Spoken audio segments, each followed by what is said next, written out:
কথা বলে মন জয় করার 6টি উপায়। নাম্বার 1, আপনার সঙ্গে যখন কেউ কথা বলছে তার কথা মন দিয়ে শুনুন।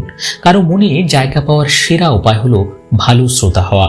নাম্বার 2, চোখের দিকে তাকিয়ে কথা বলুন, এতে কথার গুরুত্ব বাড়ে। নাম্বার 3, আপনি যখন কথা শুনছেন তখন অন্য কাজ করবেন না।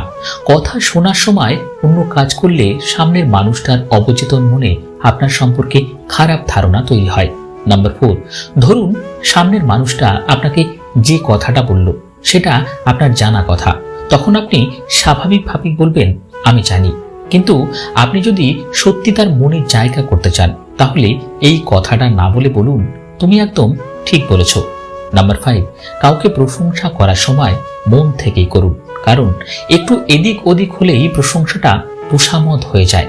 নাম্বার 6, কারো সঙ্গে যখন কথা বলবেন শারীরিক ভাষাটাকে ইতিবাচক রাখুন।